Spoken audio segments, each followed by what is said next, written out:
Hello, interwebs. It's your host, Dan, the American version, coming to you live and in living color out here on the universe.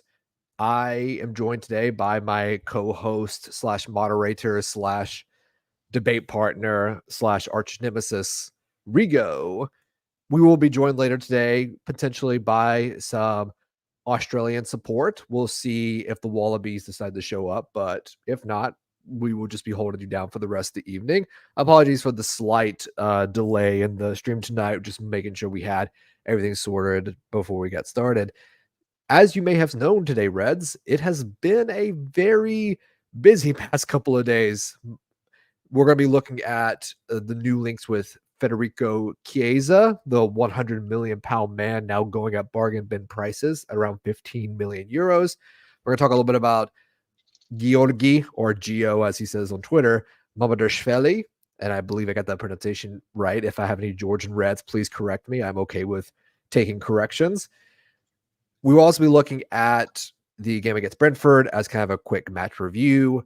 And we'll be wrapping up with a preview for the showdown on Sunday afternoon with Manchester United at Old Trafford, which will be the battle of the Baldies. And we'll see which one is the best Baldy of them all. Rigo, my brother, my friend, how are you this evening? Doing great, doing great. Obviously, coming off back-to-back victories, back-to-back shutouts. First manager to do so in the Premier League era under Arne Slot, starting out 2-0, doing very, very well. As promised by Dick Hughes, he said at his introductory press conference, August would be the expected month where we would see movement, and it's taken a while. A lot of nervousness, anxiety, crying, whinging, et cetera, on Twitter and any other fan channels. But he's proven to be a man of his word. First transfer through the door in Georgie. And obviously, the talk of the town now is Federico Chiesa possibly moving over to Anfield as well. So looking good. Excited for those two if they come to fruition for the Chiesa one, and excited to see how we kind of take these next 5 days to the end of the transfer deadline. So good stuff. Yeah, absolutely. Just a forewarning for all the Reds watching on X and YouTube. Make sure you go follow us on both X/Twitter and YouTube. Hit those likes and those subscribes. Hit the bell button. We go live every day, 2:30 Eastern Standard Time, 7:30 British Standard Time, or your local equivalent. So you can see all of our beautiful faces. Occasionally, me and Rigo when we have time and availability over here in the good US of A. But we are here. We do exist, and we occasionally pop in for a little bit of sanity within the insanity of the Liverpool world. And so, Rigo, I know we've been having a very interesting time in our group chat. I, I just want to say before we get into the Federico Chiesa stuff, are you happy right now with the start? Are you feeling joy? Are you finding the positivity within the silver linings? Are you deep in the doldrums of depressing Darwin Reds? I couldn't find another alliteration to keep that going, but how are you feeling in terms of like the start in terms of positivity, especially I know you mentioned the transfer window with Gio, but it's been a window with a lot of sales, potentially even more sales and loans. Not a lot of buys. I've always maintained it's been going to be about one or two buys this summer. How are you feeling in general? Feeling in general, let me pull up Muse's comment here. Liverpool completed 92% of their passes in the last match against Brentford. I believe one of the quotes, not quotes, but one of the shouts that came from practice in one of the training videos was kill them with passes. And we're certainly seeing that with regards to our build-up. I think it's been the calmest couple of matches we've had in quite some time. I don't feel any sense of nervousness, frankly, honestly. The like last year, I mean, again, yeah, it's going to be talked to death, I think, at least for this season, as far as the comparisons to Jurgen and and his success here compared to just taking last season, where we conceded, I believe, 18 times initially, the first goal in the Premier League. What a night and day difference. We're not conceding big chances. Any of the big chances we are conceding are coming from set pieces, nothing through open play. The You can see some of the growing pains there as far as build up, but the super exciting thing that we can kind of point out here is from first half to second half, our XG just explodes. The number of shots that we're getting, we're putting up, tripled from, I believe, 8 to 27 or something like that in the last two matches. And it's just outstanding. The decisions to make sure that we're guaranteeing the result as well, not being afraid to make substitutions when needed. First match, obviously, against Ipswich, he pulled Kwanzaa just because, he was having a hard time. They're winning his duels, and put Konate in. Here at the weekend, obviously, pulling some of the starters for some defensive substitution. We saw, obviously, Trent wasn't altogether too happy with coming off, but not just Trent got subbed out, Mo Salah got subbed out, and just this long-term vision of making sure that these players put forth maximum effort, but up to the point where the returns don't start diminishing or doesn't put them on a dangerous path to burnout. I just think is outstanding. His press conference. I mean, I'm super ecstatic and super happy with everything I've seen so far. Nothing but positives on my end. Even if we didn't make any transfers, I was certainly calm. Obviously, with all the outgoings, we do need, I believe, at least a little bit reinforcement with some of the guys leaving, but super positive on my end. And I don't want to go too long because I definitely can from what I've seen. Oh yeah, no, we can go all night. We can make this an all-day stream. We can keep doing that.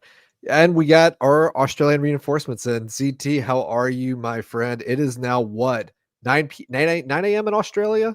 In Melbourne? 11. Close. So a midday snack over here with us Yanks.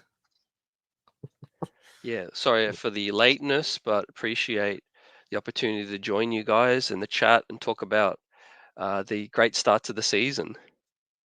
Yeah, so Jamie, so we're gonna get into Chiesa, and I know Jamie's brought up some good stuff about our squad depth, and we can definitely talk about that and what Hughes and Slot are probably thinking versus what their plans are, what the reality is, and what fan expectations in general. But how have you been feeling about this transfer window and this in this season in general? Because I feel like at times looking at Liverpool Twitter and sometimes our chat, no one's allowed to be happy for 5 seconds. And again, I think it's perfectly fine to be like, this is good, but like not enough. Like that's perfectly fine. That's what it's always important to demand more from your team. As a coach, always demand more from your players. As a teacher, more of your students. It's always good to have that expectation of like, this is good, but let's see if we can get a little bit more. I just want to see what your thoughts and feelings are at, because I know it's very difficult to articulate that in text sometimes. So just a little bit of your opening thoughts, and then we'll move into Chiesa. Yeah, so it's definitely been a roller coaster and of emotions, and coming off a disappointing end to last season. I think a lot of us were expecting some signings, but the way I look at it is like I'm big on hearing what the club has to say in terms of transparency, guys. And I follow a whole lot of other sports, NBA, NFL, and especially in America, they do great at press conferences, and GMs and executives talk about expectations and what their aim is. And I think Hughes did a solid job letting us know that he'll be looking at opportunities, to maybe make an impact. And then you look at the Zubi thing, and it's clear that he was their top guy, and they tried to move heaven and earth to get him. And sometimes you fall short; you just don't get it done. He decided to stay at home, and I understand that.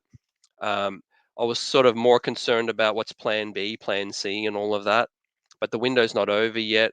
I'm trying to remain patient.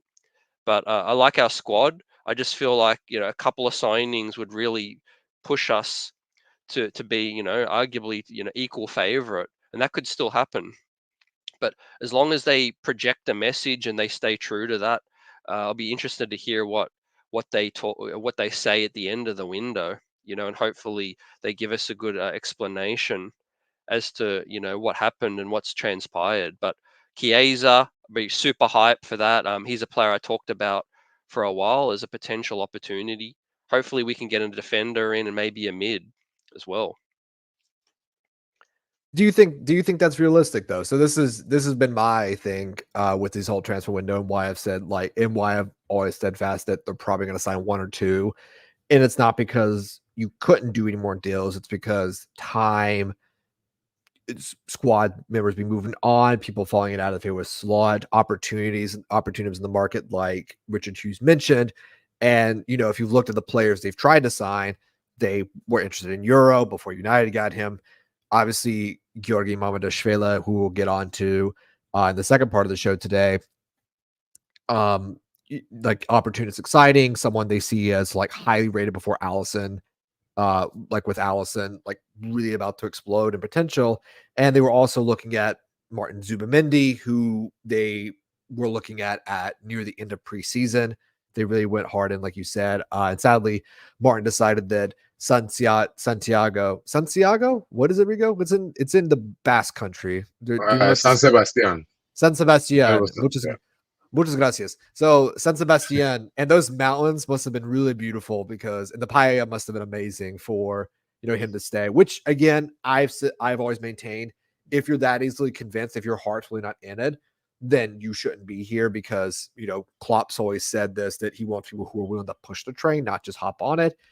But also, I think with Slot, it's like you don't want passengers. You don't want people whose minds are in far off tropical places when it's winter and you're at Stoke City. Sadly, Stoke is now in the championship, so you don't get the Brady Knight analogy. But this is where things get interesting. So I want to start off with what Jay Muse has brought up here. So first off, he mentions our midfield squad depth. So as things stand, I've done the numbers. We have 5 senior forwards. That is Mo Salah, Darwin Nunez, Cody Gakpo, Diego Jota, and who am I forgetting? Luis Diaz. There we go. That's 5. We have 7 midfielders: Harvey Elliott, Dominic Szoboszlai, Wataru Endo, Ryan Gravenberch, Curtis Jones, Alexis McAllister, and I'm forgetting one more senior midfielder. Who am I forgetting? Gravenberch, Dom, McAllister, Endo, Harvey Elliott. Anyways, it should be 7. Curtis. I think it's Curtis Jones. I forgot. So it's 7. So we have 7 midfielders right now, 5 forwards, 8 defenders in total. Again, not including Nat Phillips, just 8 senior first team defenders and 3 goalkeepers. That brings us out to 8 plus 3, which is 11. 11 plus 7 is 18. 18 plus 5 would make us 18 plus 5 is 23. 23. So we're currently at 23 senior squad players, I believe, at the moment. If I did my math right. If someone correct me, please, because I did the math correctly, and I'll pull up a calculator here just to double check. John said Dominic. Did you include Dominic? Yeah, Dominic Szoboszlai is a mid too.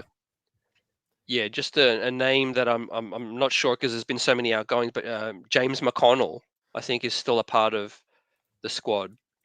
He currently is. I'm just kind of counting like first team players minus youth players at the moment. So right now we have 23. Yeah, so we have 23 players overall. 7 that play in midfield. With again, just see if I can redo it. Dominic Szoboszlai, Harvey Elliott, Wataru Endo, Curtis Jones, Ryan Gravenberch, Alexis McAllister, and who am I forgetting? I think it's Curtis Jones. I think it's Curtis, the last one I forget. Anyways, at the point, we have either 6 or 7. I'm pretty sure it's 7, but again, if someone can correct me with the squad, I'm not looking at it right now. I'm just trying to do the math. 22 to 23 players. That's what we have at the moment. Everyone is freaking out because they want either a 9th defender or an 8th midfielder. But right now, it looks like we're going to buy a 6th forward. And having 6 forwards, I mean, I think is a squad of 3, 8, 7, 6 is a pretty stacked squad. No Premier League squad really has more than 6 quality midfielders. Arsenal barely had 5, and they just bought Moreno. So Arsenal are not stacked in midfield. They have good defenders, but really it's 6, and they're all center backs. And no one has really the quality of goalkeeper backup we have at the moment. So just to bring it on here, we're looking at Federico Chiesa as our sixth option currently in our rotation. I think he's great. Again, not even considering McConnell or Trey Neoni, who slot rates very highly in Trey. And I think a lot of the moves we've been doing is to make room for Trey, the loading or selling of Tyler Morton, the pending loan of Stefan Bajcetic to Red Bull Salzburg. So I think it's a smart buy because it's opportunistic. I think you could buy one more player. I just don't know how realistic that is in the market right now. But what are your guys' thoughts? Obviously, up to this point, the window has been, some would say disappointing, but I would say underwhelming. Not even, I wouldn't say disappointing, just underwhelming in the fact that we haven't gotten the players that obviously they wanted to get, your Gordons, your Euros, your Zubimendi's. But what are your guys' thoughts on the Chiesa deal? I mean, for me, it just screams Shaqiri opportunistic, makes the squad more flexible. Again, like I said, moving Harvey Elliott as a more midfield position. And it would allow us to essentially compete on the Champions League and the league. But a lot of people are, let's say, anxious about the defense. Me and Rigo were talking ahead of the stream about Robbo and the midfield. But what are your guys' thoughts about that? Go ahead, I'll go CT. with Your you. letter comes first in the alphabet. That's right. Actually, yeah. CT, you're already here. So CT, go ahead. No, appreciate it, man. Look, it's tough. I always try to look at it from a nuanced perspective, and what they've said is that they're going to bring someone in that they feel is going to either upgrade who they have, otherwise they're comfortable with who they have. But now there's reports saying that the second string midfield is a steep drop off, which in terms of your aspirations to win the title, I can understand it's a little a little bit underwhelming in terms of Endo hasn't even factored in, and you're going to consider him as a reliable option, backing up. Now, I was impressed by him last season, and I think he deserves a chance early, but we'll see how that plays out. Jones is, love to pick up a knock. So I do think the midfield, and, there was good reason to try to get Zubimendi, is that he would be an upgrade on Gravenberch, who's still young and growing and, a really promising young player.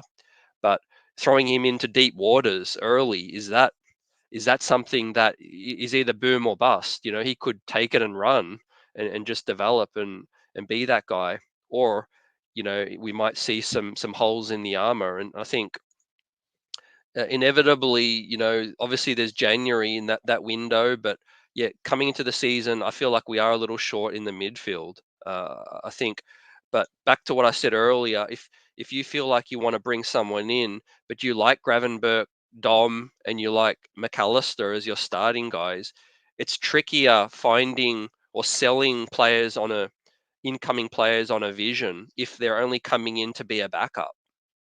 So it's easier to recruit a player that is just going to start. You sell them on the project. You sell them that they're coming in to make a huge difference. A little bit harder to sell a player that you're going to bring them in to try to compete for minutes. And so that's where the hurdles, where I think Hughes and all that is probably run into in terms of identifying targets that they're either really good and they're going to be a starter, and you have to sell them on, or you have to, get them out of their current club, or you have to identify and really, really good underrated talent who you think can come in and then maybe take the opportunity and run. But yeah, ideally, I think bringing in one or two guys in the midfield, especially with some of the loans and the sales, would be ideal. I think it's left us a little short in the midfield. Centre back, I'm not as worried about if Gomez stays. That's 4 centre backs. And yes, we still have a little bit of PTSD about, the year where Nat Phillips and Reece Williams were our guys. But how often does that happen? Ask yourself, how many years out of 10 do 3 centre backs go down?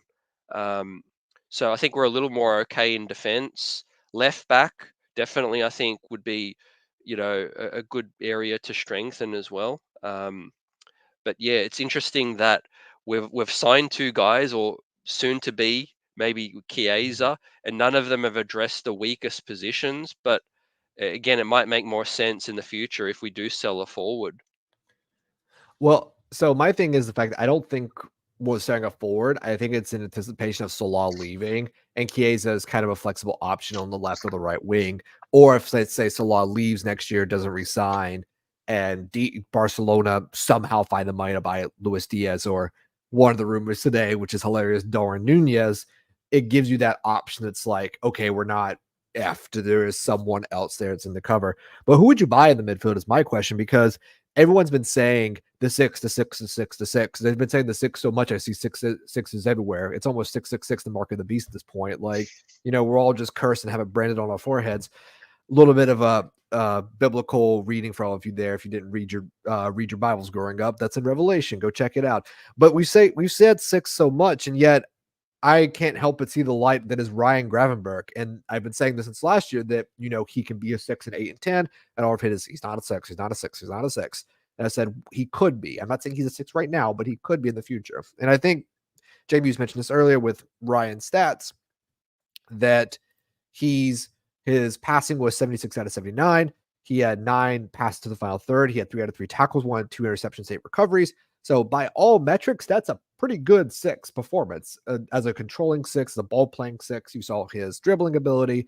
He's everything you want in that position. He's almost essentially copy and pasted from Rodri to some degree, though obviously he doesn't have Rodri's Rodriness, his 6 foot, his stature, his bulk, his aerial wins and such. But he did have 2 good performances again at Brentford and Ipswich, but those are not small teams, and they're with very intelligent, aggressive coaches, and he still did very well. Now, obviously, we're going to see how well he does against United, and that's a whole nother can of worms.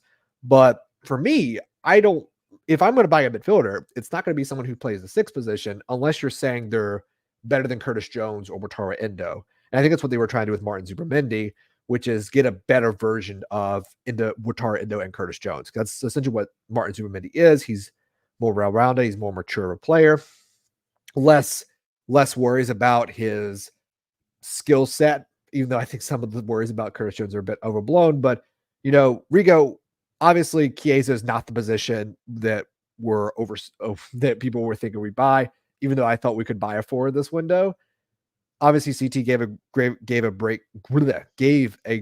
breakdown of the midfield as it stands. And I will correct my math. It is 6 senior players at the moment. I was inventing one out of thin air, with the 7th being potentially Trey Neone or McConnell, or 7 by Jetic or Tyler Moore if he stays, but that's looking unlikely.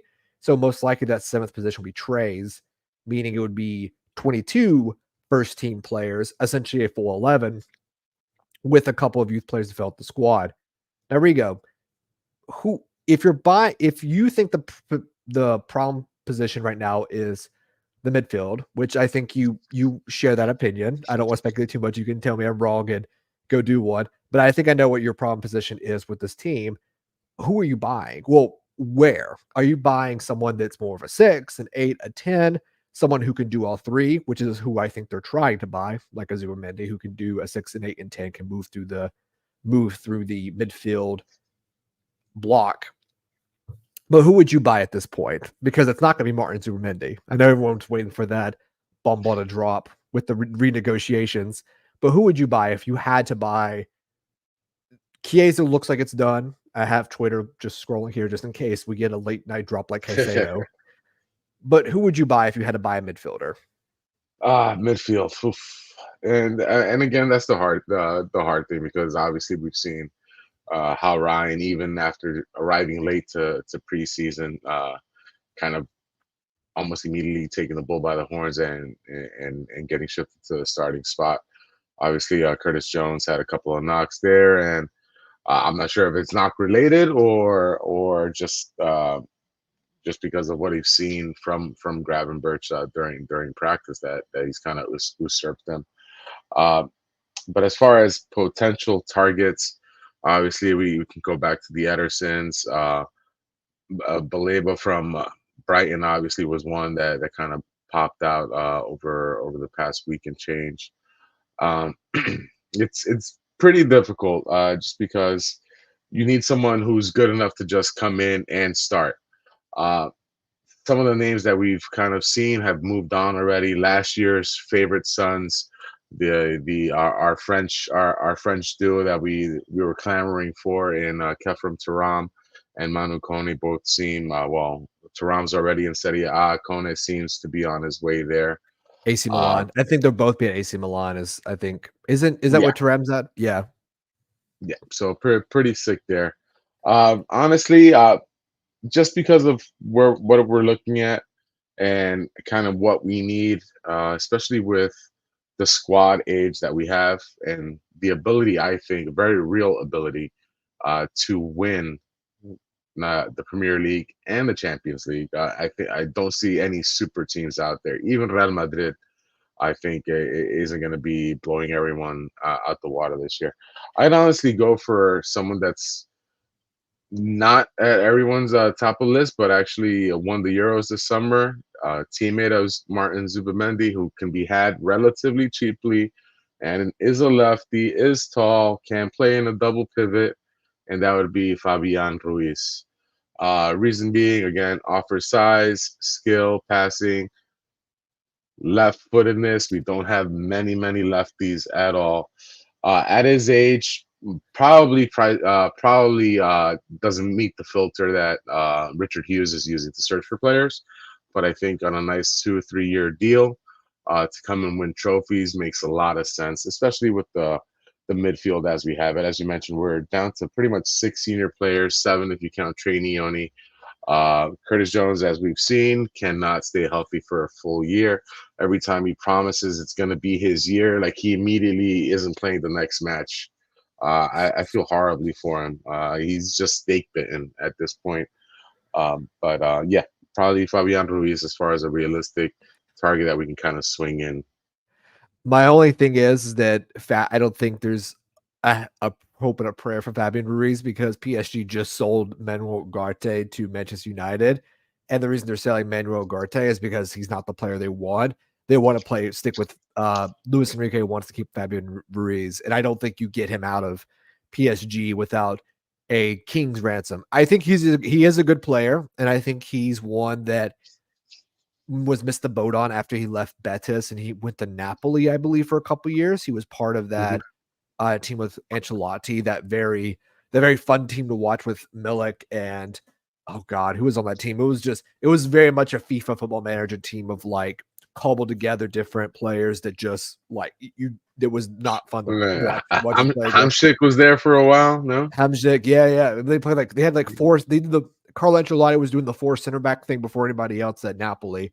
If anybody here doesn't believe me, go back and watch Carlo's Napoli. It literally looks just like what Arteta and Pep are doing now, but in Serie A and way ahead of his time. Again, Dom Carlo coming up with some killer moves. That would be my only thing with the Fabian Ruiz shout is that I just don't think PSG are letting him go without a hope and a prayer, especially now that they sold Ugarte and they didn't even really need to sell him. They just didn't want him. That would be my only shout. But he is a good player, and if they could get him, that would be a smart buy. It's just like the Thiago thing. You're just signing him for 4 years, then that he's probably just they're not going to extend this contract beyond that. CT, I don't know if you told me what midfielder you'd buy. What midfielder would you want to buy if you could for that position? Yeah, I like Ruiz. I like the name Rigo mentioned. I guess I'm fully bought into the slot style, the slot ball. I mean, whatever reasons they've had, they've shown me that it's justified now, and I know it's early in the season, but if we can look this good early with a ball playing 6, then by all means, go all in. If you want to play a certain way, then get the personnel to play that way. And so Kimmich is a name I've liked. I know he's not traditional. He can play so many positions, but he's good with his feet. I like him. I called on Edison a little. Start of the window, I thought he could be a really good name for us to get. Was never really into Coop Miners, so I'm glad we pulled out of that. I see John mentioned Frankie de Jong in the chat. I've liked his game for a long time. $500,000 a week. Yeah. $500,000 a week for Frankie de Jong to leave Barcelona. Exactly. Yeah, that was the next words to come out of my mouth as well. So good minds think alike. It's just tough to get a player that's on that wage, and health concerns and all of that. And so I'm not, in terms of scouting the world, and I'm not as clued in on them, obviously, but they would have had several targets. It's just surprising that not many other names really leaked out. It really was. It looked like it was just Zubimendi all in. He was their guy, and they got close. And maybe if they didn't get that close, they would have pulled away sooner and you know pivoted and had more time. And we'll never know. But they did waste a good, I don't know, like, I know reports came out delayed, so they were obviously focusing on that for at least 2 weeks, right? What do you guys think? Yeah, I mean, it was about a week. I keep mentioning the time frame that this news drops essentially the week before we play the two back-to-back preseason games. So this is before like Arne Slot has worked with Ryan Gravenberch or Alexis McAllister. So he hasn't seen these players in those positions. And I think at the time he's like, we don't have anybody in this position that can play the X way, because our sixes at the time were Endo, which we've seen his limitations. I love Wataru Endo. I think he's a great professional. I think he works in certain teams. I don't think he works in this current iteration, though that doesn't mean he doesn't have value or couldn't get better throughout the season and turn out to be a great player. One of the worries that everyone had with Thiago was that he wouldn't adapt to Klopp, but he did. I'm not saying Wataru Endo's Thiago Alcantara by any stretch of imagination, but I think he can get better and become useful, at least for this season. And then beyond that, it's all speculative. I think with Naby Keita over Rabiot. Yes, thank you. Someone is putting the bed the Adrian Rabiot rumors, because no, I know Rabiot. Yeah, I mean, I think with the Zubimendi, it was about a week. It wasn't 2 weeks, but it was about a week. So that probably means they were talking about it for like 2 weeks before, probably since the end of July, since they got back from Spain. Hughes knows his agent. He probably reached out. Hey, we're interested in him. What is Martin thinking? And if the agent come back and said Martin's open to the decision, and they start the negotiations, and then it really came down to the fact that Sociedad already losing Mourinho, saying, "Well, Martin, you don't want to go. We'll give you a new contract. The paella is great. The mountains are great." And if that really convinces Zubimendi he wants to stay home, like, I get it. They pull the guilt card of like, we're already selling him. We can't replace you, Martin. Please stay with us. They pull all the guilt trip cards. I totally get it. Liverpool did the same thing with Gerrard way back when Chelsea were interested in him, and when I think United were trying to get him. So I'm not really against that. It's just, I just think that the way that we know how Edwards works, how probably Hughes mimics as well, but also how Arne Slot works, is that they very much have specific players they want. And beyond that, it's like nobody else. And then some other players are like, we have 5 options, like with the forwards right now, like Coman or Chiesa. They have a list, but with midfielders, because it's such a dearth of them, it's one player or nothing. Like if someone says we'll just go buy Ugarte, I'm like, the difference between Martin Zubimendi and Manuel Ugarte is night and day times 100. Also, someone mentioned here we'll get the likes to subscribe, Rigo, because we have over almost 3,000 people watching us today. So make sure you go to YouTube, like, share, subscribe, hit the bell, potentially sign up for YouTube Premium or YouTube TV. I don't get a kickback from that. It's just they've been bombing me with ads, so you get the ads now too. You're welcome. Yeah, Man City are sending out Mateus Nunes. Remember when everybody wanted him? He's done so well at City. He did win 2 Premier Leagues. 2? Yeah, he's won 2 Premier Leagues doing nothing. I need that job. I need to find a way to get on Manchester City's bench. I don't know how I'm going to do it. I'll disguise myself as another footballer and get there and just fake it till I make it to win a couple of Premier League titles. Chelsea's bench would be easy. Oh God, don't even get started. There's like 50 players. Like Rigo, we could all walk in and he would have like Maresca would have no idea. He'd be like, it's like, you get out there.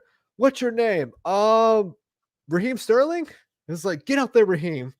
He has no idea who anybody looks like. God, Chelsea's a madhouse. All right, so let's move on from perspective transfers to an actual transfer that actually happened today, announced both by the club and by Paul Joyce. So we know it's real. There are no mountains involved. And that is Georgi Mamardashvili. The medical is done. He is here. They got it for 25 million pounds plus 4 in add-ons. It is a amazing deal, in my opinion. I never said anything but positive things. I knew this still was happening from the first time we announced that. I'm just kidding. Just to catch up the viewers, about 2 weeks ago, we covered this story and I played it down a bit because I wasn't into the idea that we're buying essentially a goalkeeper to send out on loan that would replace Allison in about a year or two, considering the fact we had Yaros and Pitaluga. However, after much thought, meditation, and Rigo convincing me with a lot of Georgian highlight clips, I have now come to the decision that Georgi Mamardashvili is now the reincarnation of that one Russian goalkeeper known as the Black Widow, and I'm completely forgetting his name now. I think it's Yashvin. Someone can correct me that, the historical. Who is it, Yashin? Rigo? Yashin. He is the recreation of the greatest goalkeeper that ever lived, that was also nicknamed the Black Widow. And that is my conclusion. I've always stuck with it. But in all seriousness, they've bought a player. It's a goalkeeper who's not playing till next year, so can never say that Hughes doesn't buy players. He at least bought somebody. I personally think it's a good transfer. It's forward looking that they've been Liverpool have been criticized for in the past by fans and pundits and potentially even, players and Jurgen, our previous manager, at times, and not being forward looking enough. I think it's a good transfer, regardless of whatever business they do or don't do. It's good to think about the future. I also think it gives them a lot of flexibility because Allison can go, he can renew, they can say Yaros can become good and be at world class, or Petalu become good at world class. Yeah, there are so many options, and that's good considering the fact that we could potentially lose 3 starting players next year, and not having to worry about goalkeeper for at least a season, 2 seasons plus 10 is always a good sign, considering we didn't become a title winning team with Virgil van Dijk. We became a title winning team with Virgil van Dijk and Alisson Becker. And you don't win a title at Liverpool if we still had Loris Karius or Simon Mignolet. As much as I like both those players for different reasons and feel very bad for Loris Karius and what he went through as a professional player, you're not winning the Premier League without Alisson Becker in the sticks. But Harry, what are your guys' thoughts on Georgi? CT, I'll come back to you, Rigo, and then Rigo, I'll have you finish this off. Yeah, I really like the signing for the future, and obviously that is what it's for. But I think it fits the category exactly what Hughes described as looking for opportunities. And I think with Hughes and Edwards, we're going to see a lot more of this forward thinking. And for anyone who doesn't like this signing, I think it would be hypocritical if you were someone who was also upset that Trent, Salah, and Van Dijk are in the final year of their deal, because this is to future proof and the keeper situation, and and the philosophy of trying to build the squad with good planning. So I really think it's a great move. The player itself, I look forward to watching him more, but he's embracing being a Red, which is amazing. He's been posting stuff and tweeting videos out, and he's excited to be a Red. So I'm excited for his future. But with Alisson, now I hope that he stays for as long as he wants to stay, right? When no one's forcing him out the door. Alisson needs to stay as long as he wants to stay. But of course, we don't know the answer to that. He might have other plans, but the good thing is, fans, is that he expressed his desire to at least see out his contract and maybe sign another one. So we wait to see how long we'll see until we see Mamardashvili, but he's only 23, so he could realistically be the backup or be on loan for 1 year, be a backup for a year or two, and still only be 26, entering his prime. So I like the move. It wasn't what we needed right now, which is why it's drawn a lot of ire, I think, or some frustrations. But I don't think it would have taken up attention away from doing what we needed to do. I just think it's something that they saw the opportunity. Oh yeah, absolutely. I was actually looking at his Instagram, kind of make sure I had to go follow it. But yeah, he's already changed his profile to "You'll Never Walk Alone," so he's excited, and he has to spend 1 more year at Valencia, who have a lot of financial problems, and hence the opportunism, and are also very much not very good. So they're going to try and avoid relegation. So he's excited to be here, even though he's got to wait a year. Sadly, though, no one from Liverpool follows him yet, except for the club. So I don't think the players know he's been signed yet, so that might change by tomorrow. We might be having a Chelsea moment here where we don't know we're going to fit all these wonderful players and goalkeepers into our dressing room. Rigo, I'll come back to you. You've been Mamardashvili's biggest supporter. I think that it's a good buy upon reflection. Like I said before, I wasn't the biggest fan of this because I felt there were other needs. However, considering his profile, considering the position Valencia in, I think in the long run, it is a great buy for the future, and it gives us a lot more flexibility within the market itself. But what are your thoughts? Final thoughts on Mamardashvili? Outstanding signing. Super prescient move, getting ahead of the long queue of potential suitors that I'm sure would be out there. Courtois isn't getting any younger. Ederson looks like he's on his way elsewhere. Chesney just retired today, even though he's just 32 or 34, I believe. So the number of high quality world class goalkeepers, I don't think you need two hands to count them actually.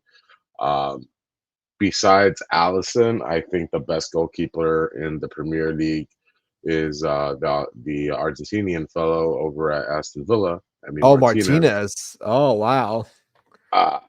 Besides as far as the Premier League, I don't see Ederson as a great keeper. I don't see some of the other ones as great keepers. Agree. So I agree. To get Mamardashvili, arguably the best goalkeeper we saw at the Euros, a giant, a guy who's been playing senior football now for 3-4 seasons full time, getting peppered with shots left and right, saved the most goals against expected last season. And again, on a subpar squad, he's going to face so many shots this year. So kind of being the backup next year it might be a little bit of a nice rest for him, because he's certainly been busy this past couple of seasons. And what that allows, I just think, obviously, ideally, you want someone from the academy to kind of take the next step. We saw Kelleher obviously put in some remarkable performances, but I think Kelleher's ceiling is here, while Mamardashvili still has quite a bit of upper echelon to him comparatively. I love Kelleher. I think, with the ball at his feet, I think he's our best goalkeeper with the ball at his feet. But shot stopper, obviously, Allison is A1. But to get Mamardashvili for that price, with what you could potentially sell Kelleher next year, I think is just an outstanding move. Potential world-class position. We paid how many millions for Allison to Roma? Close to 80 million for him. Yeah, it was close. It was close to 80. It wasn't quite as much as Kepa Arrizabalaga, the most expensive goalkeeper of all time, who's now went on loan to Bournemouth. Good job, Chelsea. Another top. And I'm sure Bournemouth is absolutely pissed off that they went from potentially having Mamardashvili as their lone goalkeeper to now Kepa. Kepa did win, I believe, a Champions League last season with Real Madrid, since he was there on loan. But yeah, obviously not looking good for them. He also won another one, being Mendy's backup at Chelsea too. So two Champions Leagues doing nothing. That sounds like pure Jersey Dudek. No, not Jersey Dudek. I'm sorry. Who's the goalkeeper, third bench goalkeeper at City right now? Who used to be at Liverpool? Ortega? Not Ortega. No. The third choice. Backup. Third choice. He was also at Liverpool. He won a Champions League, or he won a bunch of medals, but he didn't play for us. Do you remember CT? Do you know what I'm talking about? The third choice. He's English. Yeah, I know who you're talking about. Super old. Yes. I'm forgetting who. Hold on. Let me look it up. It's okay. I'll let Rigo. I'll let Rigo look it up. Scott Carson. There we go. Yes, one of the many goalkeepers that were bought under the Houllier era, because there was Jersey Dudek, Scott Carson, and there was one other guy, I'm forgetting his name, who was Dutch. Was he made Dutch English? But that was a fun time, the early 2000s. But just take a look at Arsenal. You could I know not last season, but the season previous. They blamed, obviously, not winning the league on Saliba getting hurt on one guy. We lose entire lines of players, but they blamed it on one guy not winning the league. But also, you could kind of blame it on ADHD proponent Aaron Ramsdale, who would get distracted by pigeons flying behind them. And then you saw him obviously go for David Raya. I think Raya has his limitations. He's not tall. And so again, like that, having that one set position where, if they get a shot on goal, 9 times out of 10, my guy will get a hand to it and make the save. How many times has Allison saved our behinds, uh, you know, throughout the year? So I think getting a guy who's has a ceiling that high as far as being world class for the price we're paying is just incredible business. No, absolutely, I agree. And just for another shout, I honestly think that Queven Kelleher is better than Davison Sanchez, David Raya, and probably on par with Vicario at Tottenham. But the people don't want to hear the truth about Queven yet. The natural talented nation that is Ireland. And one day people will realize that when he's like 35 and winning Club World Cups with Real Madrid or Barcelona. Everyone's like, oh, we never gave Liverpool 40 million for Queven Kelleher. They'll all regret it one day.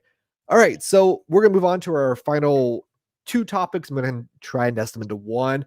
So CT, Rigo, have you guys haven't had a chance to talk about the game on stream yet, have you? I did the post game on Sunday.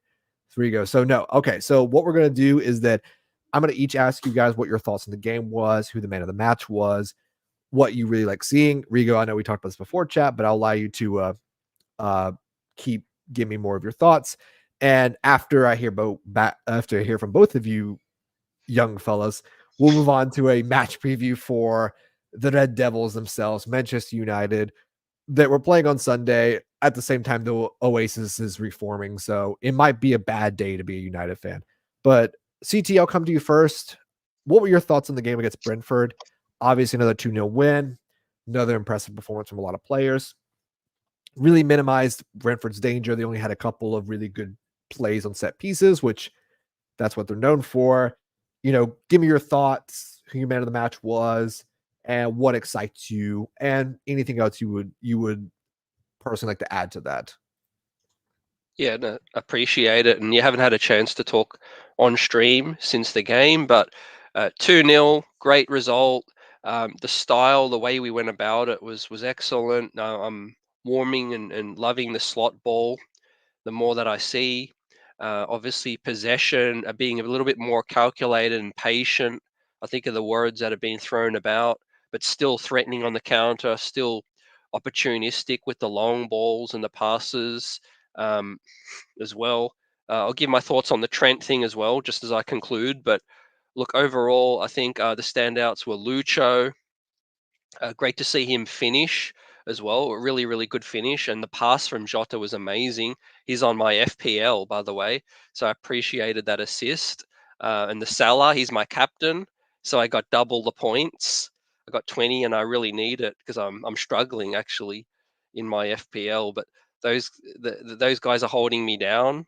Becca, another clean sheet. He's my keeper as well. But um, the possession, just the creativity, the link up, I think is really impressive for where it's at so early. And credit to Slot because he hasn't had all the guys, due to an interrupted preseason and all of the Copa America and the Euros and it's really been quite impressive the way he's got us playing and Gravenberch taking his opportunities. McAllister was unbelievable as always. There's a few things where guys just need to put it all together. I think I don't want to call any names out, but just guys that are still finding their way, but you just want them to put it together for a full 90. But there was glimpses of Dom's been great in certain areas, and obviously needs to improve as well in other areas. I think Salah looks, to be in peak form, which is amazing. I'm excited about that. I think he's just going to thrive under Slot as well. Um, and the Trent thing, I was okay with him being substituted. I understand the reasoning, and he talked to Trent on the sidelines, but I don't think there's anything really to to be concerned about. I think a lot of people have talked about it, but I think, just when you've been subbed off, your adrenaline is still flowing. That's when you're the most emotional and you're the most hyped, in terms of, a star player doesn't want to be substituted out. But, I think there was a clear reason why. I think Bradley's deserving of minutes and the game was wrapped up. So you make changes, and he brought Nunes on, and I think he deserved to get in there a little bit and preserve Jota where you can, because he's been excellent, but not the most durable.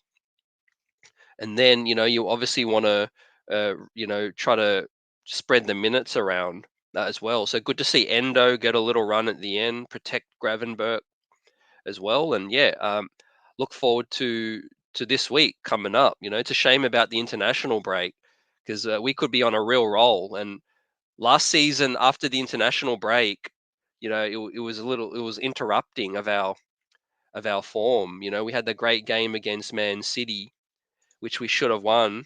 Then we went on the international break, and then things sort of went downhill a little bit. But early signs, great. I think Slot's been really impressive. When I joined, Rigo was talking about as well how impressive he was in terms of the way he speaks, and he just seems to be a great communicator. And I think the squad are really enjoying playing for him. One of the quotes from reports that Salah was really enjoying the fresh ideas that Slot's bringing. Yeah, and Jamie, I know you've been asking some great questions for the panel. I have been starting your questions, and I will get to them by the end, just to let you know. But just for a quick question, for you, CT and Rigo, and also the chat, if you want to hop in. So we've kept 2 clean sheets. Do you know when our second clean sheet of the season last year was? Do you know, Rigo, CT? Anybody know? I'd say at least a month and a half in. It was match day 9, October 21st, 2-0 to Everton. That was our second clean sheet. First one was September 3rd, which hasn't even happened yet. That was the third game. That was the 4th game of the season against Villa at home. And then Everton at home was the other one. And then we kept another one at Nottingham Forest. And then we had the 1-1 against Luton, then the 3-0 against Brentford, then 1-1, and yada, yada, yada. And that's when the, not season derails, but we keep a pretty good head of steam coming out of December. And then we actually do pretty well. And then by April, we just by the late March, April, we kind of fall apart a bit. But not the point. We've already kept the same amount of clean sheets that we had in October of last year. The end of October, by the way, the late October, not even the beginning of October. So I agree with you. I think it's more patient. It reminds me a lot of like Klopp 2018, 2020, with it being very flexible, tactically getting wide, getting narrow. The passing's a lot better. The technical ability is a lot better. As much as I love Fabinho, Henderson, Milner, Gini Wijnaldum, Naby Keita, Oxlade-Chamberlain, all the midfielders we've had, I love them. I appreciate them. They are heroes and should be remembered as such for Liverpool during that first phase of Klopp into when they've all ended up leaving. But you can just see that the technical ability is just off the charts. Like Ryan Gravenberch, absolutely ridiculous as a deep line playmaker compared to, say, Fabinho or Henderson or Gini at times. He's probably the most technical player we've had in the midfield since Adam Lallana. And Lallana had his limitations, of course, but he was very technically brilliant as a player, next to probably Alexis McAllister. So just a quick stat for everyone there. Rigo, give me your thoughts on the game real quick, and then we will do our Manchester United preview. All right, thoughts on the game. Let me just pull this one out. We completed 326 passes in Brentford's half.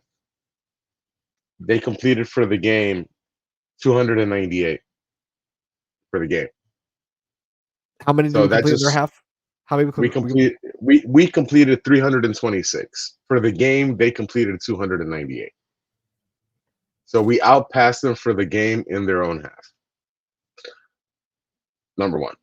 Number two, just the calmness and everyone just chasing back after the ball was just simply great to see as well. Anytime they had a semblance of a counterattack, everyone's just funneling right back to make sure we don't concede any chances.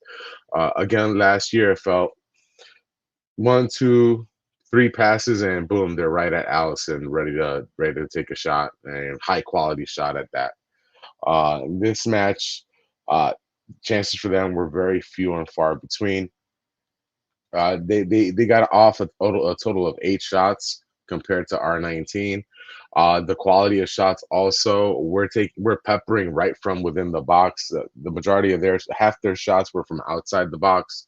So again, it's just showing just utter calmness, utter just possession based, and just kind of waiting for your moment, but not to the boring effect of a Man City, I would say, because Man City watching their matches, I'm sorry, it's just boring to watch. Slot wants his building up patiently, but if you see the opportunity, you go ahead and take it. And the whole risk and reward uh, thing that he kind of harped on is absolutely astute. Why take a big chance when the gains are so small? Take that chance when it's going to put us in front of goal to go ahead and take a shot. So I just think little by little we've seen the growth of the squad from preseason till now. I think bad timing again for the international break, because I think we would just continue building upon this momentum. Uh, you know, progression wise, I think we spectacular.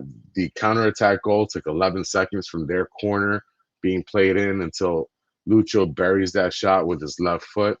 I just, in pulling up the stats today, I didn't notice this on Sunday, but Lucho, he completed 27 of 27 passes as a winger. Like, come on. So a lot of good things to see. Even the cameos from the guys off the bench. Darwin Nunez completed eight of 8 passes. Again, getting his feet wet in this system. Another rumors. I wouldn't even call them rumors. Just some Twitter accounts spouting off saying perhaps Arsenal might be looking at him, which would be ridiculous from Liverpool's point of view. Regardless of the amount of money being offered, you don't sell to a direct rival during a season which you're planning to compete in. But super happy with what I've seen so far. A tale of two halves again for both matches. Like we were feeling ourselves out in the first half, and then the second half, from having those teams just try and chase us and run, and us being patient, they just wore down, and we just completely just smashed it. The substitutions, I know you talked about it, CT. Trent being unhappy, he got subbed off at the 72nd minute when we're up 2-0. Trent, do you want to have to run all those yards unnecessarily with the team trying to come back from a 2-0 deficit, or do you want to just kind of hang your boots and let Connor Bradley do the dog work towards the end of a match?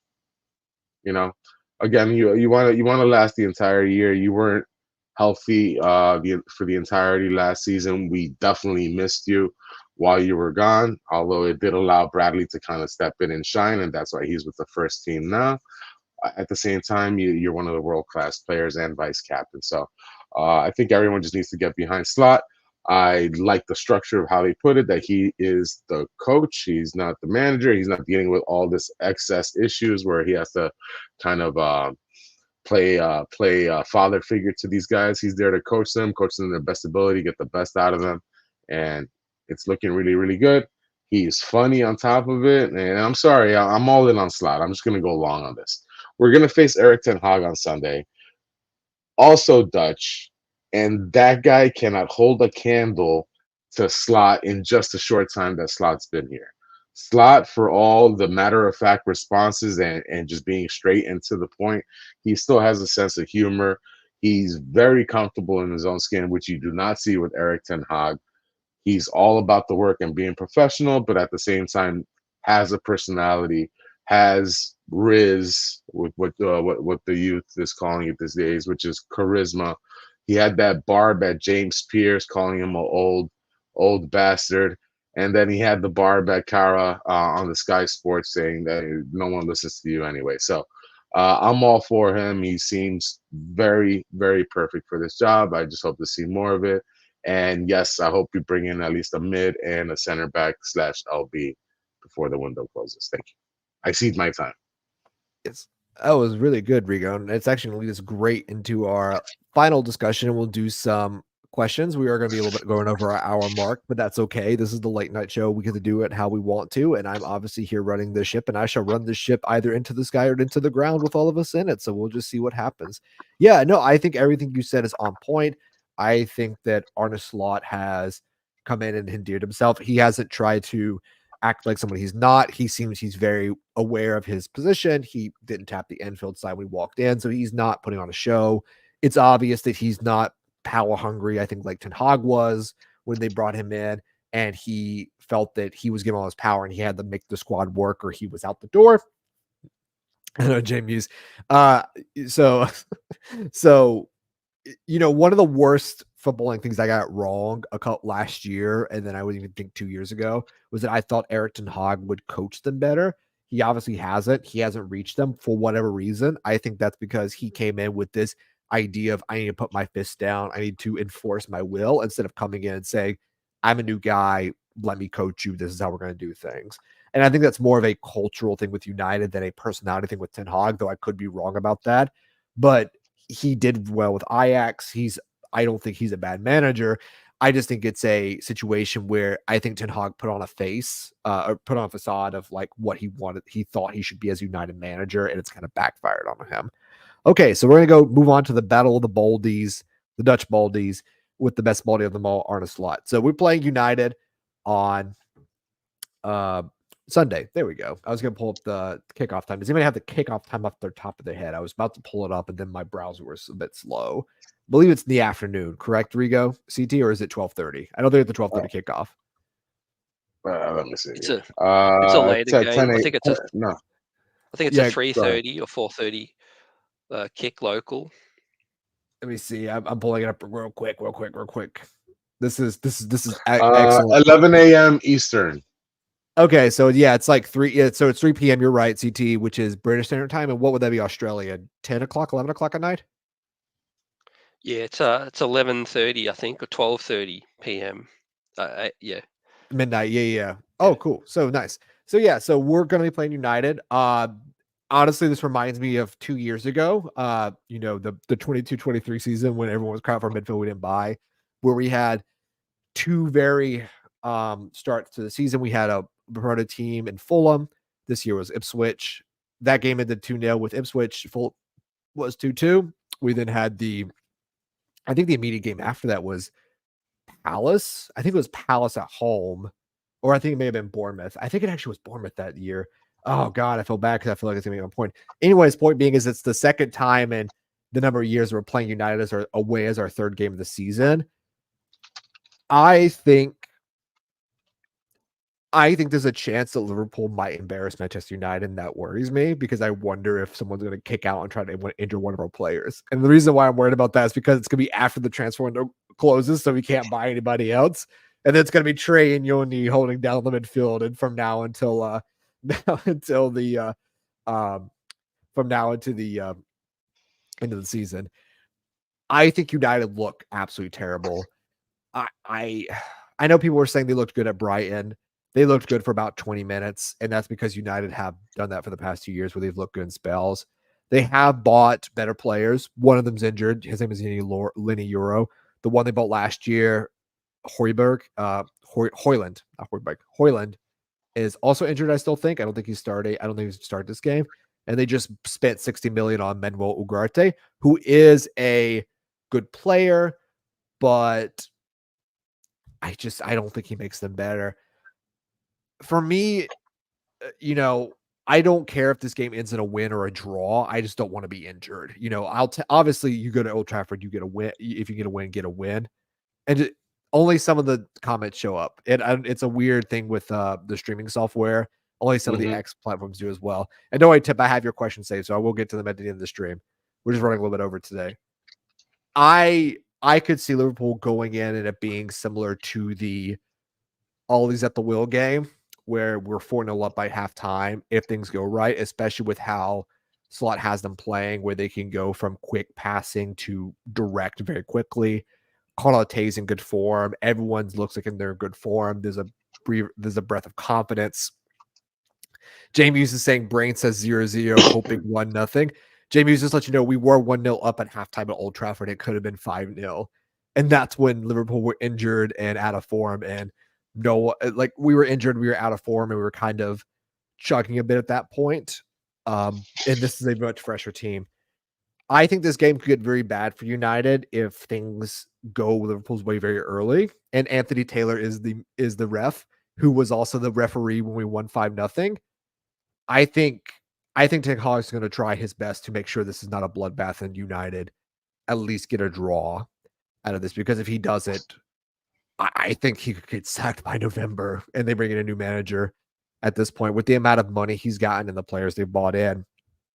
And the fact that they're getting rid of Sancho, they're doing everything he wanted to do, all the players he's had fallen out with, even though they're not keeping another year.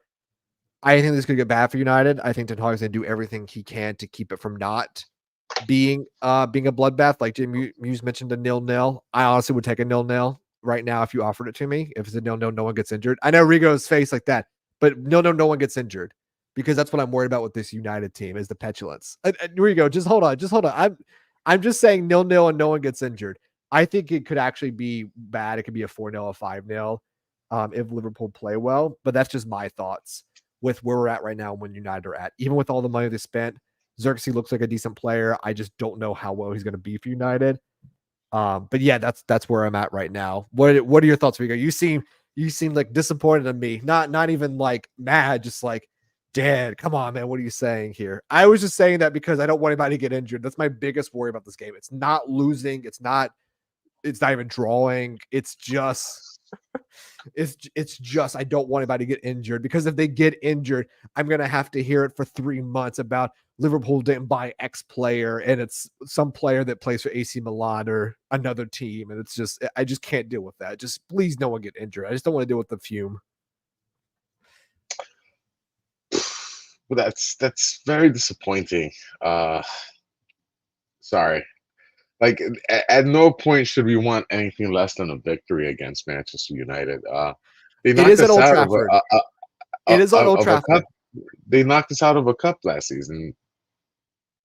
Like, come on. I want to win. Like I want to win. I'm not saying I don't want to win. I'm just saying if you offer me a draw with no one injured. No. Firstly, no draws. All victories. All right. I want 36 more 2-0 victories to close out the year. I'll gladly take those. All right. Firstly, with United, as far as the injuries can happen at any point and for any reason. Obviously, they could twist an ankle, pop an ACL at the training ground. So I don't think that should even factor into your thoughts here. And again, it's United. Come on, Dan. I literally just said we could blow them apart 4-0 in the first half. No, but then you said I would gladly take a 0-0 home back on the train with no injuries. Okay, but I remind you, in that 4-0, Ronaldo kicked out and could have massively injured Curtis Jones, and I still don't know how to this day he did not get Curtis Jones gets hurt for whatever, man. He poked his eye for. Paul Pogba tried to break Naby Keita's leg. Like, I'm just saying, in a game. Another example, he got hurt flossing his teeth. But that was a contact injury. That's my point. That's just my fear, Rigo. And embrace my fears. I agree with the tub thumping sentiment here. I'm all for it. I'm the most like positive, emotional guy. I'm just worried that United's gonna pull some petulant play on the field, especially with Bruno Fernandes on there, or Bruno Fernandes on there. Fernandes. I mean, yes, obviously, that's a concern with any type of team. I think we got hit worst against our opponent last season, and that was Brentford. We lost Jota, and we lost I forget who else during that match for a good stretch. We lost. This is the game that ended our season. We lost Jota, Jones, Darwin, and Mo, all in the same. We lost 4 players in one game. That's what I keep saying, that that was the game that derailed our season. Everything else was fine up to that point. So it wasn't Man United, was it? It wasn't. It wasn't, but it Oh, it could have all been. right. It could have been. If we were 5-0 up, I would have been worried. McAllister got kicked in the chest against City 2 seasons ago. Cody Gakpo nearly got impaled by size 20 Tyrone Mings cleats that he had the scrape marks across his chest. Injuries can happen at any point. Yeah. And let's put that comment back up here from Adam over on Twitter. No draws, no prisoners. Like, you think Slot is coaching this team, saying, guys, a 0-0 draw, beautiful.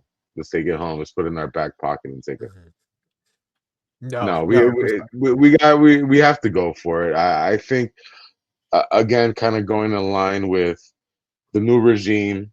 We have a sporting director and we have a head coach. Sporting director buys the ingredients.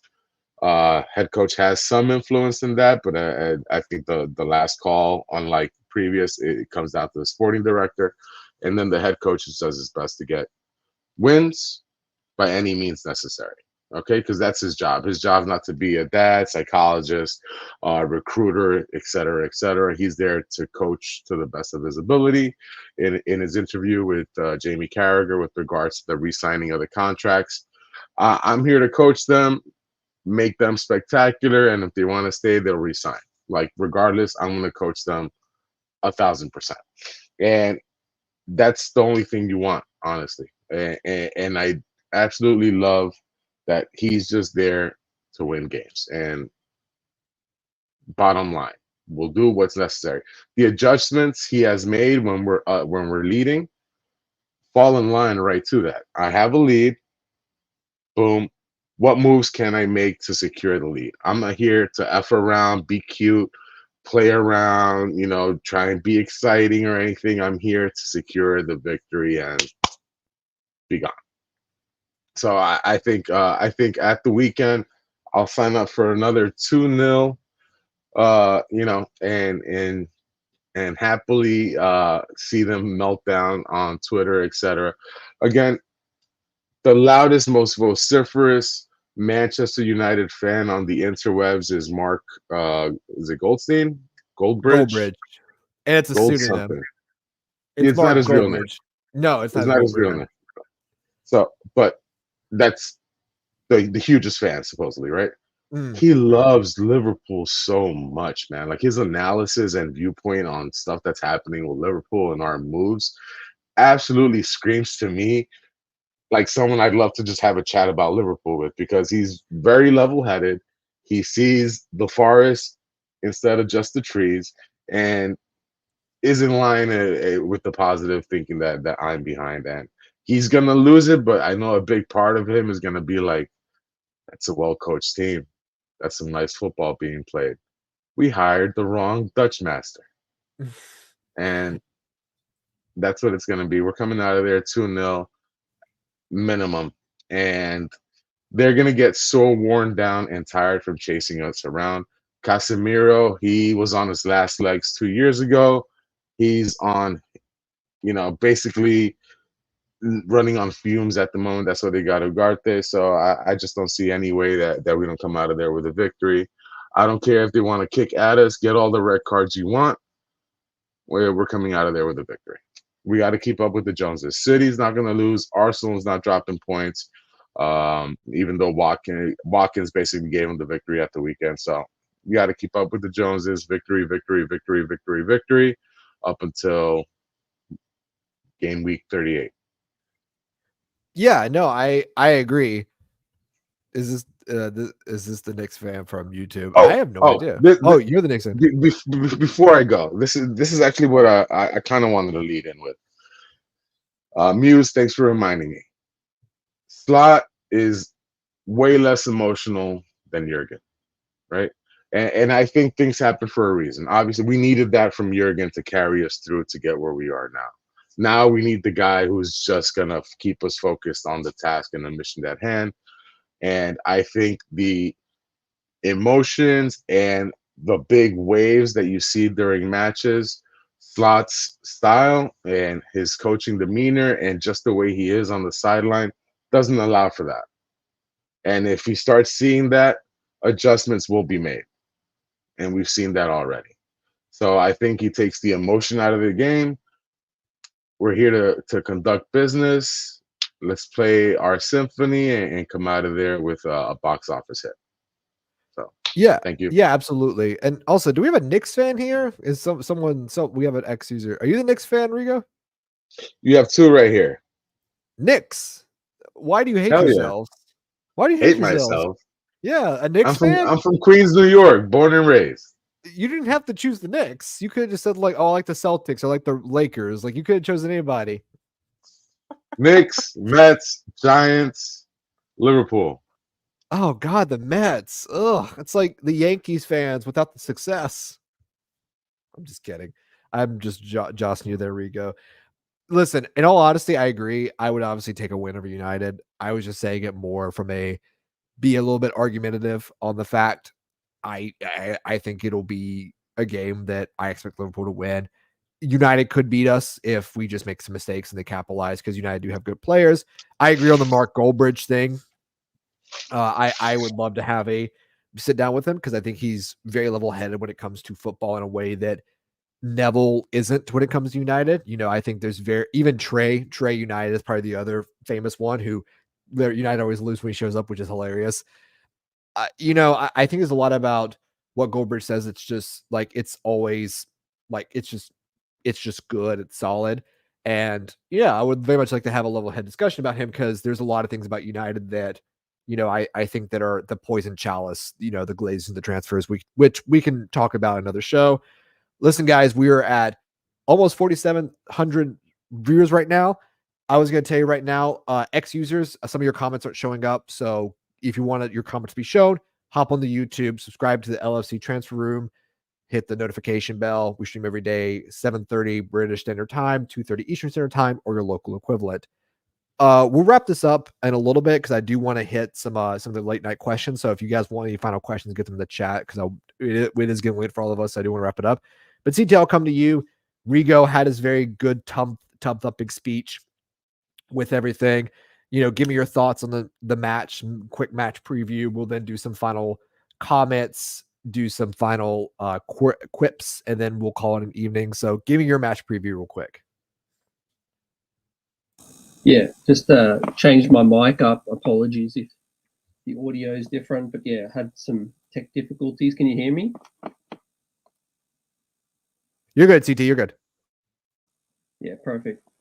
Yeah, echo what Rigo said. I mean, you got to be aggressive. You got to try to go for the win. I want to see how our style, stacks up. You formulate your style. A double pivot, two in holding midfield, right? Push forward. I think try to get an early goal. Put the pressure on them. We've lost the last couple at Old Trafford, but we actually scored.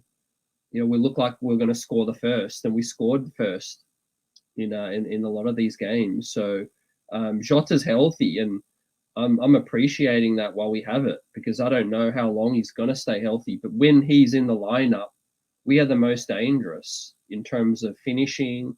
We're clinical. I think we'll get the win. Virgil's in great form at the back.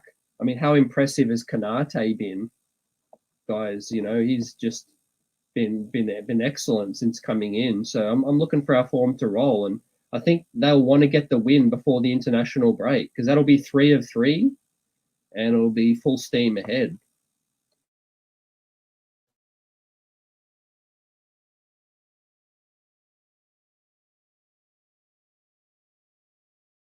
Oh, sorry. Can you hear me now? I muted myself. I thought you were on a call for a second. Yeah, no, CT, you're absolutely right. Yeah, so I didn't ask Rigo this, but you can obviously, I'm gonna ask you CT and then Rigo can chime in. Would you change the starting lineup at all? Would you throw in Nunez, Gakpo, any changes before for this game, or would you go same old, same old? Yeah, I'd keep it the same. Guys are rolling. Starting, yes, the front three looks great. Gravenberg is, obviously taken that holding midfield role and ran with it. Zaboslai still persists with him in the 10, but I want to see maybe, Harvey Elliott get an opportunity as a sub. to see how he goes in that number 10 role. But yeah, McAllister and Gravenberch in the holding. I would keep the same at the back. Like I said, Konate and Verge fully healthy in great form. They're like a brick wall to penetrate. And so Trent has obviously been in the news this week. He'll want to really put in a huge performance at Old Trafford just to remind everyone of how quality he is. No, I was gonna say, I think CT, you're good. You're good. You're still coming through, CT. At least on my end. I don't know if anybody else. Rigo, can you hear CT? Cool. So Yeah, I heard his entire take. Yeah, I'll throw it back to you, Rigo. So, like, what would you make any starting lineup changes? No, and reason being is you play the hot hand. Only positions you might think of changing would perhaps be striker, but unfortunately, you got to play the hot hand. Jota has a goal and an assist. The entire front line is contributing. 2 goals, 1 assist for Salah, a goal and 2 assists, I believe, for Diaz, and one. Anywho, I don't have the stats in front of me, but each of them has contributed to goals in both these matches. They're playing very, very well together. Chemistry obviously is building up within this system. And we also have the international break where they're going to be off for almost 2 weeks as far as Liverpool playing is concerned. So I'd keep that same lineup. Konate stays in, obviously. I loved his comments post-match. I'm not sure if you guys had a chance to see his interview.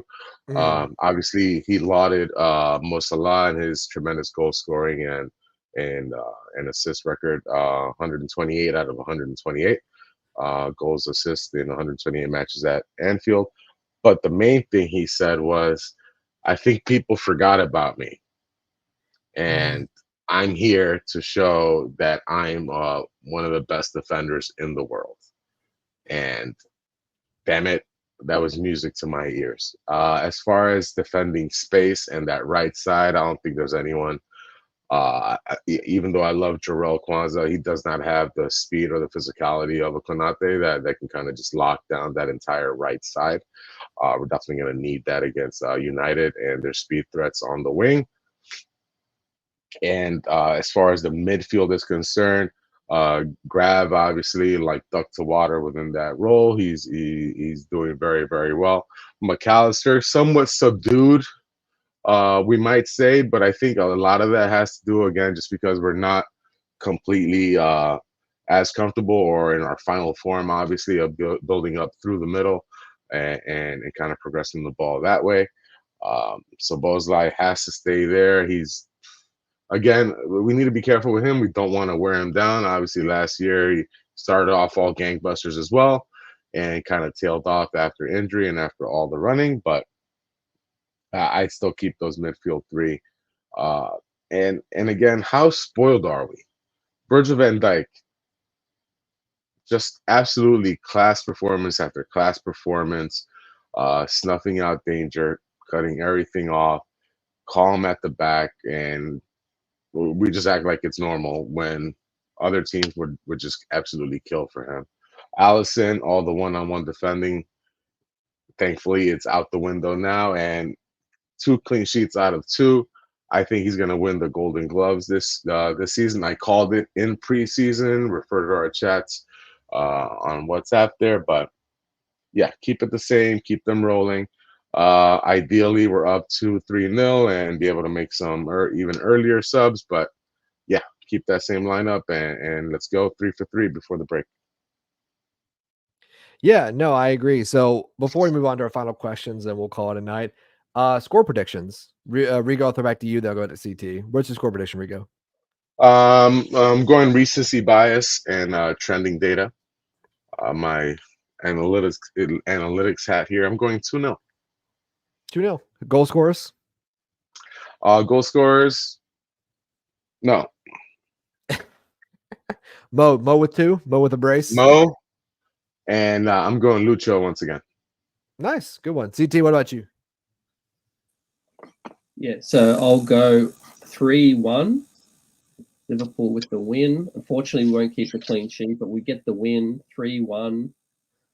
and I'll say the goals will come from Diaz, Salah, and Jota.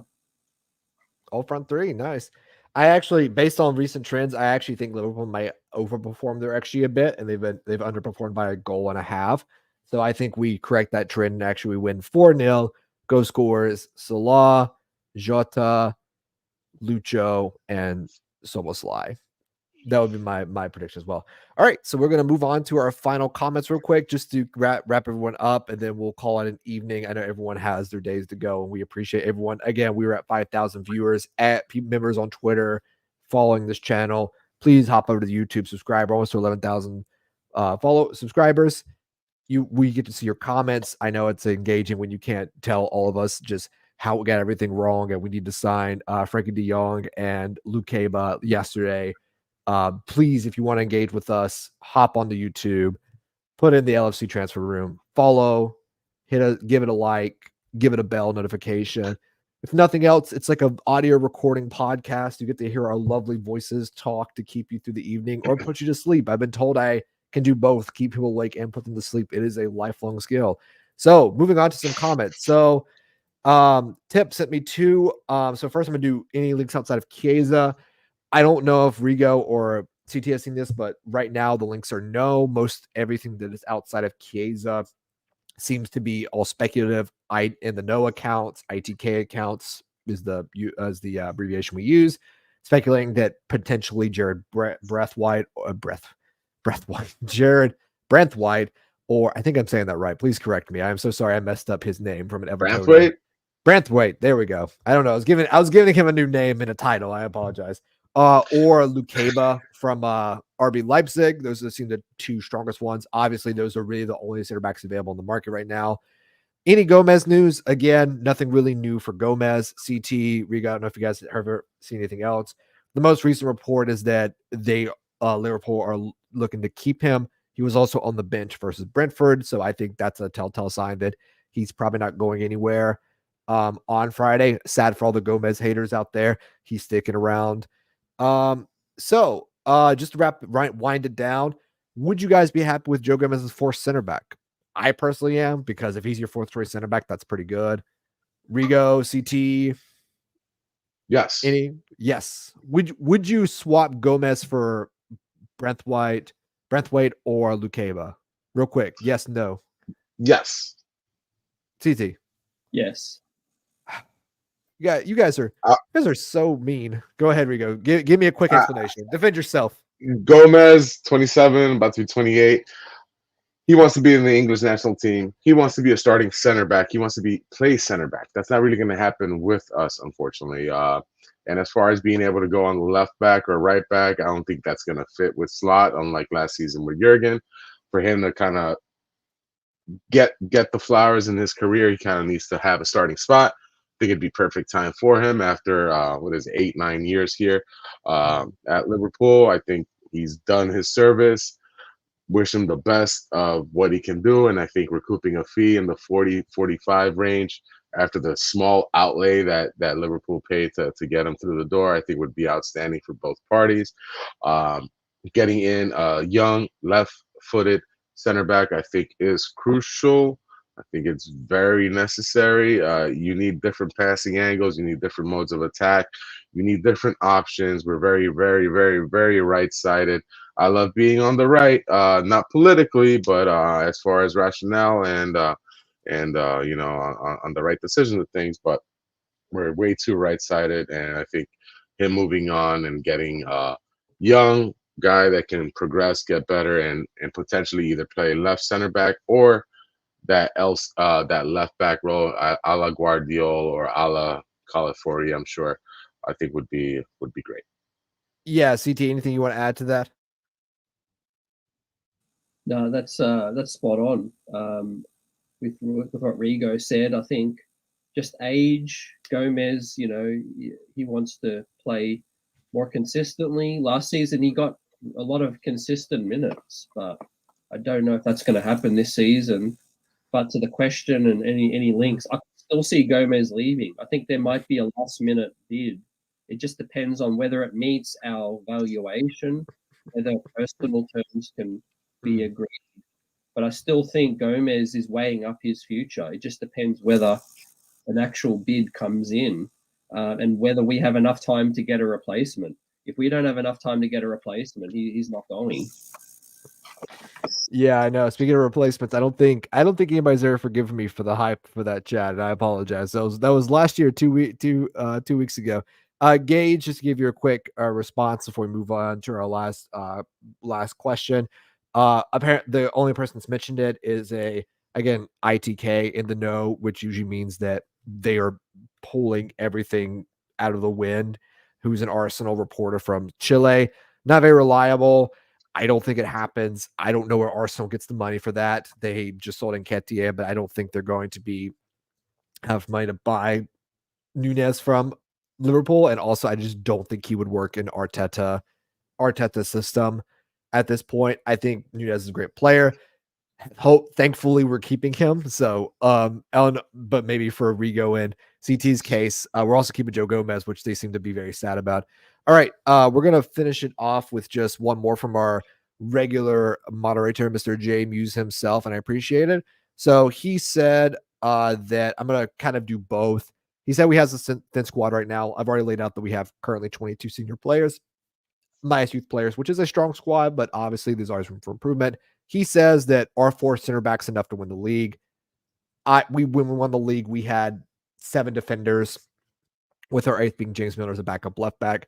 I think it's enough to win the league. I'm not saying that you couldn't buy another player, but for me, if you have 8 defenders, 7 to 8 midfielders, quality, you can even say 6, and around 5 to 6 forwards, you can win the league. And I think that's why they're buying Chiesa, or it looks like they're buying Chiesa. I was actually trying to keep the stream going to see if we got any late night news. It looks like it's not happening, but we'll get some news tomorrow. So yeah, last thing to you, chat guys. Can we win the league with the squad we have? I say yes. I put it to you. What do you think, Rigo? Or CT, you go first. Yeah, I think we can. I think you need a bit of luck. You always need luck along the way. But look, I think centre backs we're fine because they don't do as much running. But I think midfield, we do need to bring in one more midfielder, or they just trust Endo a lot more and play him because Jones is going to maybe be in and out due to injury. Nyone's very young, as many people have said. Talented, but young. We're in 4 competitions. Unless we kind of punt on 1 or 2 of those cup competitions and just focus all in on the league and Champions League, then that might help us a lot more in those comps. But yeah, I do feel like we're going to bring in a midfielder. I just got a feeling centre back might be more dependent on Gomez. But just before you wrap up, there's been some news in the football world on a more somber note. I don't know if you guys have seen, but a footballer from Nacional in Uruguay has sadly passed away recently. The tweets just come out, collapsed on the field. Let me get his name. Juan Izquierdo. Unfortunately collapsed on the field during the closing stages of the Copa Libertadores match against Sao Paulo. So just want to rest in peace and express my condolences to him and his family. It's very very sad. Juan, Izquierdo. I think he may have played at Brighton. I think this is Izquierdo. Let me see real quick. But yeah, no, I just saw it just came out. Yeah, that is very sad to hear. Yeah, let me pull him up real quick. Uruguayan footballer. Yeah, this was not the breaking news I was expecting. No, he didn't play for Brighton, but he has played in South America, mostly in Uruguay, it seems like. But yeah, no, that is sad to hear. And obviously with the pass of Sven-Goran Eriksson, just to leave on a bit of a philosophical note, there are bigger things than football. Football is the most important of the least important things. At the end of the day, these are people, and we should remember that they have flaws and positive traits. And this is a job, and it's also a job that can be very deadly for a lot of people. And it is sad to hear that about Juan Izquierdo. Me and my wife will make dua for his family, and we wish him all the best and hope for everyone who has gone through this tragedy to get some recovery. And again, if you play sports, take care of yourself, be careful out there. don't if you can value your life, please don't risk your life for a sport, for a job. We very much enjoy people being alive more than being top level professionals. Rigo, I know it's a bit of a somber note, but I'll put the same question to you, and obviously I'll give you an opportunity to play us out on a philosophical note if you would like to as well. Can we win the league with this team? Yes, without a doubt. Fair enough. Any final thoughts? Yes. Very, very sad news, obviously. And obviously there's tragedies unfolding across the world every single day. A lot of them unnamed, obviously, or you get outright banned from certain places. So yes, while footballing tragedy and Sven passing away, very, very sad moments. Just remember always that no matter how bad things are, sun will come out tomorrow. Maintain that level of hope in your heart, and just remember to tell the people that you care about that you love them, and make sure to tell the people that you don't care about what you actually really think about them, so they're not guessing about it when you do pass away. But other than that, I love chatting with you guys. I love the interaction here from everyone on in the comments.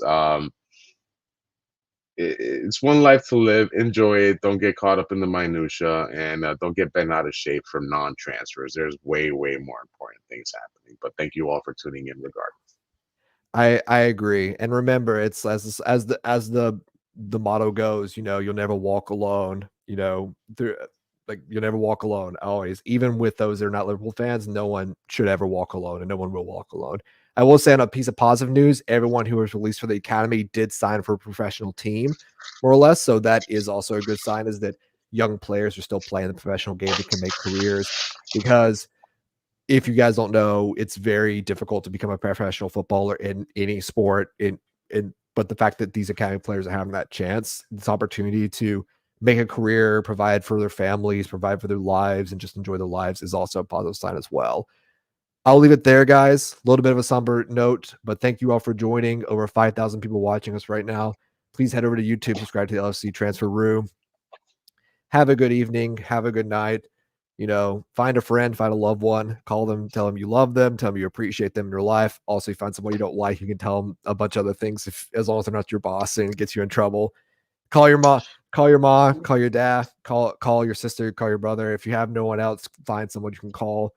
If you need resources to help as well, because we're all in this together, guys. Even in this interweb space, this parasocial reality, we're all in this together, and we're all just trying to get through each day. And it's always important to remember that. For myself, from Rigo, from CT, good night. Up the Reds.